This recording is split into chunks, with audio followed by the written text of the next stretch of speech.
எல்லாருக்கும் வணக்கம். இத்தனை நாள் எதுவும் பெருசாக பேசக்கூடாது, சரி என்ன நடக்குது இது நடக்குது வேடிக்கையான பார்ப்போம் சொல்லிட்டு நிறைய நாள் போயிடுச்சு. நாளுக்கு நாள் வந்து பயம் அதிகமாகிட்டே போகுது. முக்கியமாக இந்த பதிவு எதுன்னு பார்த்தீங்கன்னா, இந்த சில ஆண்டுகளாக வந்து நிறைய ட்ரெண்டிங்காக ஒரு சில விஷயம் நிறைய சூப்பராக போயிட்டுருக்கு. அதை டே பை டே நம்ம பார்த்து தான் இருக்கோம். ட்ரெண்டாக போயிட்டு இருக்கக்கூடிய ஒரு விஷயத்தை பார்த்து கடந்த சில நாட்களாகவும் வந்து மனசுக்குள்ள உறுத்திட்டே இருக்க ஒரு விஷயம். நான் வந்து ஒரு ஹெல்மெட் போடாமல் போனாலும், இல்லைனா வந்து என் வண்டியில எனக்கு இன்சூரன்ஸ் இல்லை அப்படின்னாலும், ஏதோ ரோட்டில் போகிற ஏதோ பசங்க வந்து நம்ம அடிச்சிட்டோம், இல்லை ஏதோ ஒரு சண்டை நடந்துச்சு அப்படின்னாலும், இல்லை ஒரு கடன் வாங்கிட்டு கொடுக்கல அப்படின்னாலும், இந்த லோன் வாங்கிட்டு கட்ட முடியல அந்த சூழ்நிலை மாறிக்கிட்டாலும், ஏகப்பட்ட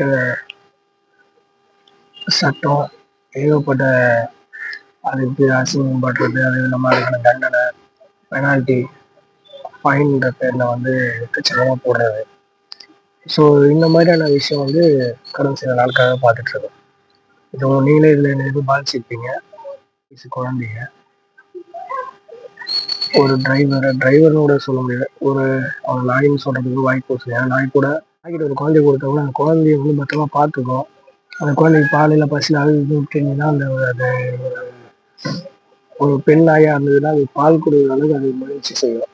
ஸோ நாய்க்கு இருக்கிற ஒரு மனசு கூட ஆம்பளையா பிறந்த சில ஐயோக்களுக்கு இல்லைன்றது தான் இந்த பதிவு. ஏன்னா 2 மாசம் குழந்தை, 2 வயசு குழந்தை ஆரம்பிச்சு இன்னைக்கு சாகர கிழவி வரைக்கும், சாகர நிலைமைக்கு பாட்டி வரைக்கும் பாலியல் வன்கொடுமையால பாதிக்கப்பட்டு இருக்காங்க.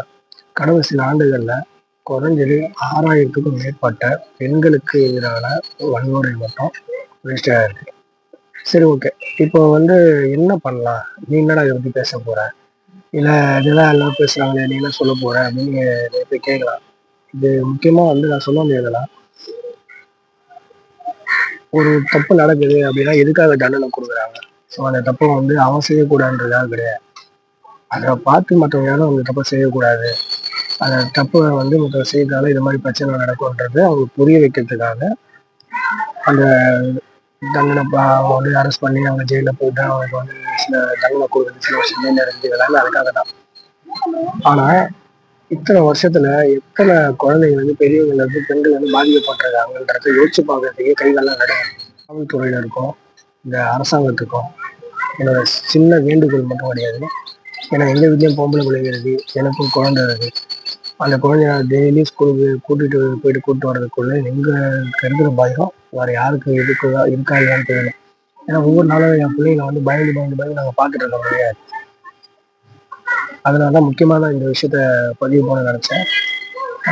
ஒரு அப்பனாவோ, ஒரு அண்ணனாவோ, ஒரு தம்பியாவோ, ஒரு பிள்ளையாவோ நிறைய விஷயம் நாங்கள் கடந்து போயிட்டு இருக்கோம்.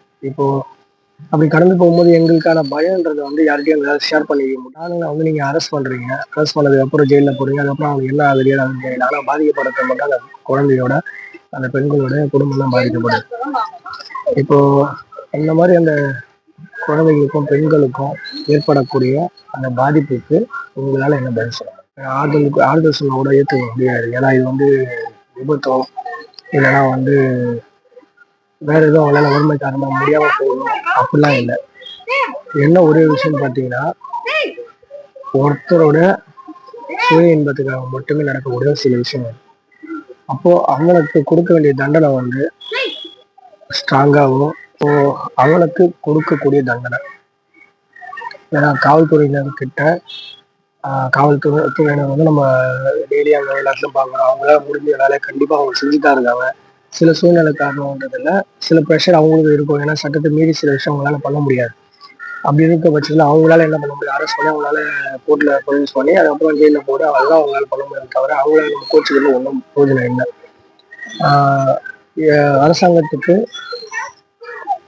எங்களால் முடிஞ்ச ஒரு சின்ன கோரிக்கை எதுன்னு பார்த்தீங்கன்னா, அரெஸ்ட் பண்ணி இவன் தான் இந்த தப்பு பண்ணியிருக்கான்ட்டு ப்ரூவ் ஆயிடுச்சு அப்படின்னா, தயவு செஞ்சு அந்தந்த பகுதியில் உள்ள இளைஞர்கள்கிட்ட பொதுப்படியா அவனை ஒப்படைச்சிருங்க. அவனை ஒப்படைச்சிங்க அப்படின்னாலே போதும். அவனை அவனுக்கு நாங்க கொடுக்குற தண்டனையை நாங்க லைவ் டெலிகாஸ்டே பண்றோம். அதை பார்க்குற எவனுக்குமே சரி, அடுத்த முறை வந்து ஒரு குழந்தை, ஒரு பொண்ணு, ஒரு பாட்டின்றலாம் இல்லை. அந்த ஒரு எப்படி சொல்றேன்னா, அந்த நினப்பு கூட வராத அளவுக்கு எங்களால் ஒரு தண்டனை கொடுக்க முடியும். அதுக்கு அரசாங்கமும் காவல்துறையினரும் எங்களுக்கு வந்து சப்போர்ட் பண்ணணும் கேட்டுக்கிறோம். ஏன்னா தினம் பயந்து இன்னைக்கு இந்த பொண்ணு, நாளைக்கு ஒரு 10 வயசு பொண்ணு, நான் இன்னொரு நாள் 14 வயசு குழந்தை பாத்ரூம் போகிற இடத்துல கூட அந்த பிள்ளைங்களுக்கு பாதுகாப்பு இல்லை.